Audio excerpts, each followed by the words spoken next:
What's new, crew, and welcome back to my channel. My name is Cassandra if you're new, and today I'm just going to be walking you guys through my household budget, how I keep my household budget small.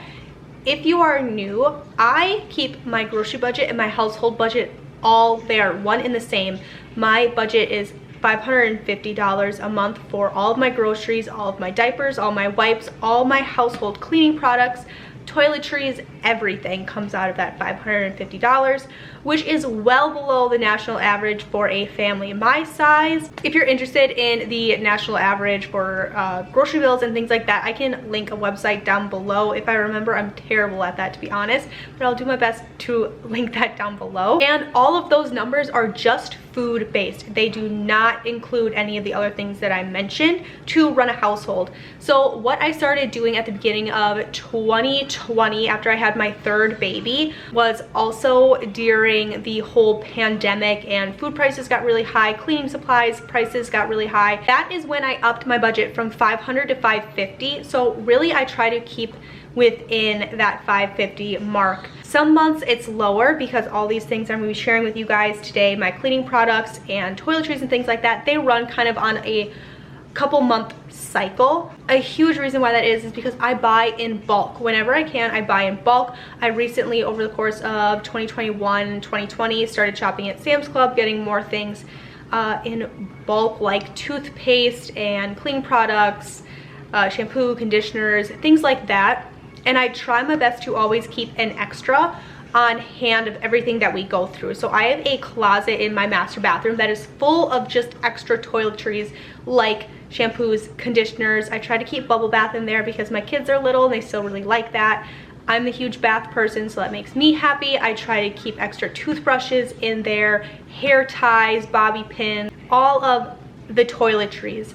Extra toilet paper, extra paper towel, things like that, just because I buy them once or twice a year and then I don't have to worry about them at all. And it's more like a one-time expense versus something that I'm paying for 3, 4, 5, 6 times throughout the year.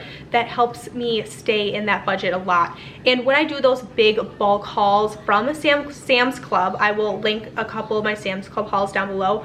That is a total different budget within itself. I'll talk to my husband and say, hey, I'm gonna do a Sam's Club run, and he'll go, okay, how much money are you thinking that we're going to need to spend? And we will either pull that money out of savings or out of a separate account that we kind of just stash money on the side for, so it's not like it's coming out of our monthly bills or anything like that. That's something that we save up for throughout the year, and then that money's there when we need it, which is something that I would also highly recommend doing if you're going to start buying in bulk. The other thing that I do to keep that budget super small is when I can, I will buy the refills. So I do that more specifically with my cleaning products. A great example for that, I have like a whole array of stuff in front of me because I want to show you guys. I will buy these big things of Windex. I also have a big thing of Lysol spray here, and I will buy these big jugs and I will just refill them into my smaller bottles here. That way, especially with Windex specifically, I only have to buy this like twice a year. So I don't go through it that often. I really just use it for my bathroom mirrors and my windows, versus things like my Lysol spray. I use this for cleaning my cabinets, my countertops, kitchen table. This is like my multi-surface cleaner, essentially. This I use for pretty much everything. I even clean my bathrooms with this sometimes if I don't have my bathroom spray made up, which I'll share with you guys in a second. This I always keep. I try to keep 2 of these on hand in my extra shelf.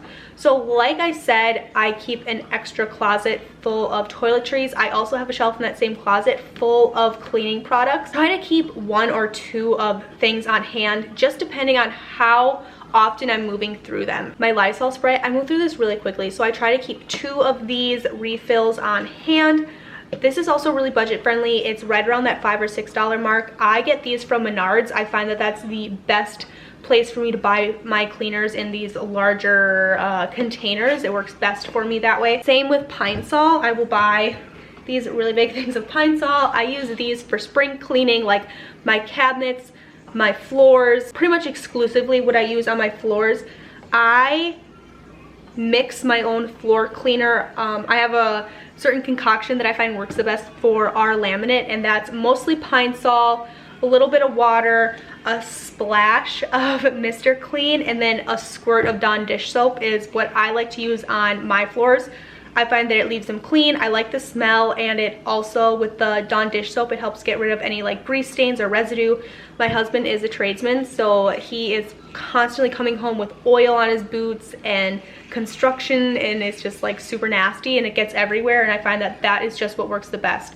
I will also throw pine salt in my husband's laundry with his work clothes. It helps break down some of the grease and the grime and things like that. I love using this on my husband's weld caps when I wash them.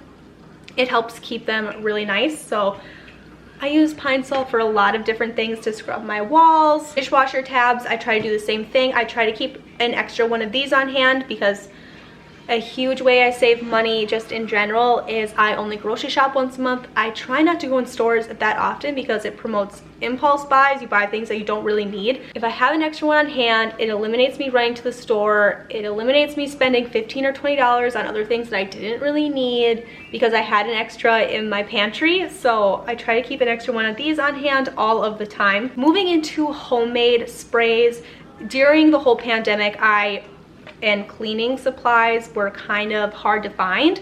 I really started buckling down on making my own homemade cleaners, and I cleaned a lot with vinegar anyways, so I try to keep 2 things of vinegar on hand all the time. I make my own bathroom spray now. I completely stopped using any other form of bathroom cleaner, and I will link this recipe down below, or I will just write it down below. But it's basically a cup of water, a cup of vinegar, and some Dawn dish soap, and this works the best to get rid of soap scum, hard water stains. This is the only thing I use in my shower. I use this same thing to clean my toilets, my sinks, pretty much everything except my bathroom mirror is what I use. It's basically like a bathroom all-purpose spray. I actually have a second channel all about how to make homemade cleaners, testing homemade cleaners, showing how to clean like appliances, your coffee pot, different things like that. I'll link that channel down below if you want to know more about this. My next tip I actually stumbled upon by accident, and I'm pretty sure it was the beginning of 2019. I decided that I really didn't like how much I was throwing away, and I wanted to kind of hone in on the amount of waste I was producing. And a way that I decided to cut back on my waste was actually really simply by just using things that were reusable, and that also ended up saving me a lot of money on my grocery budget. Way back in the day in 2019, when we were living back at Fort Drum, I used paper towels and these disinfectant wipes to clean literally everything. And when I decided to lessen my waste, I went out and bought a package just like this of washcloths, this exact brand from Walmart. You got 18 washcloths in here, and it's right around that $5 mark. I just bought a second pack of these, so that's why I saved this. But they're just simple, straightforward washcloths, and they were a great price, 18 for $5. I thought it was a steal, and I switched over to these washcloths for all my cleaning, my countertops, everything, my bathrooms, the whole nine. Saved me so much money in paper towel. So I would say switch to anything that's reusable. The other thing that I switched was to reusable mop heads. I bought a mop on Amazon. I will link it down below. It came with 3 of these reusable mop heads, and you put in your own cleaner. So it's not like a Swiffer where you have to buy the refills of the Swiffer brand cleaner. It's not like that. You just put in whatever you want, and that's why I say I like to make some of my own concoction for my floors. And you can do whatever you want. You could do straight vinegar or whatever you need. But just by switching those 2 things, I've saved myself so much money not having to buy the Clorox wipes, paper towels, or using a Swiffer and having to pay for the refills and the mop heads.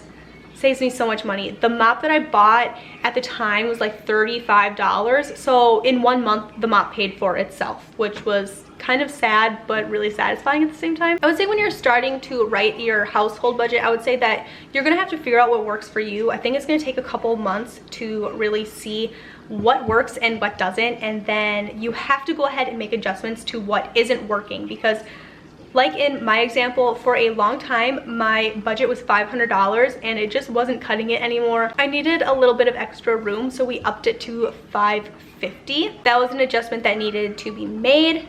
as well as especially as my family continues to develop and change and we enter into like new seasons of life, meaning that my kids aren't in diapers anymore, I don't need wipes anymore. That $100 a month that I'm spending on diapers and wipes and things are probably gonna end up being pushed to buying more food or more household products, or as my daughters get older and they care more, have more of an opinion on like the shampoos that they want, the body washes that they want, or hairsprays, or whatever they're going to need. Obviously that is going to make a difference. So adjustments are going to be made as your family progresses and seasons change and different things like that. So I would definitely take that into account as well when you're thinking about starting a household budget. When most people think of a budget, they find it almost like a diet where it's really restricting and they're miserable, and you really shouldn't look at a budget like that. It's really more a roadmap of what you can spend. So whatever you write into the budget is what you can spend. So recently I wanted a new rug for inside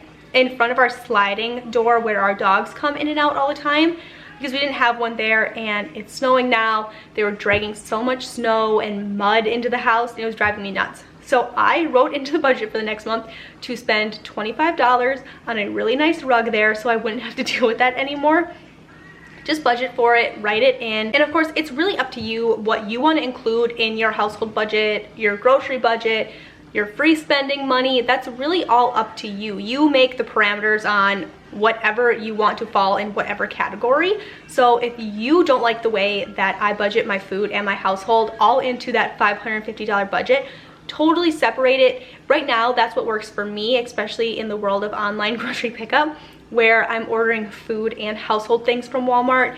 It just made it a lot easier for me mentally to just look at the grand total instead of having to subtract diapers, wipes, shampoos, conditioners, or trying to do two separate checkouts. So that's something that just works for me, but definitely do what works for you. My last tip would be to actually make a budget for some free spending money.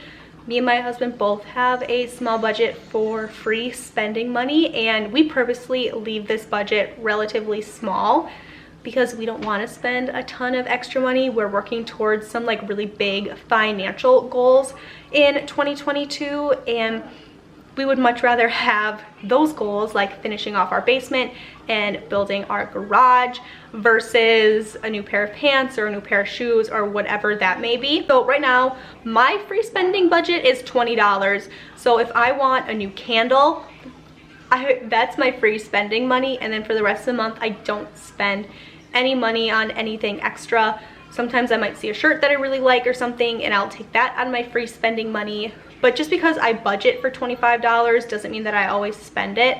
There are a lot of months where nothing really catches my eye and I'm not going to spend the money if it's not something that I really want. Those are some of my tips and tricks on how I personally made my household budget. Let me know down below how you guys do it, if you guys have any big financial goals for 2022, and give this video a thumbs up if you want to see more budgeting videos on things other than food. I love budgeting in every sense of the word, not just in food and frugal living, so I would really like to kind of make more videos on just the basics of finances. I'm no guru by any sense of the word. That's definitely more my husband's forte, but I love budgeting on all senses of the household realm of things at a very basic entry level. So let me know if you want to see more videos on maybe how we budget for our family. Thank you guys for watching, and I will see you guys in another video. Bye.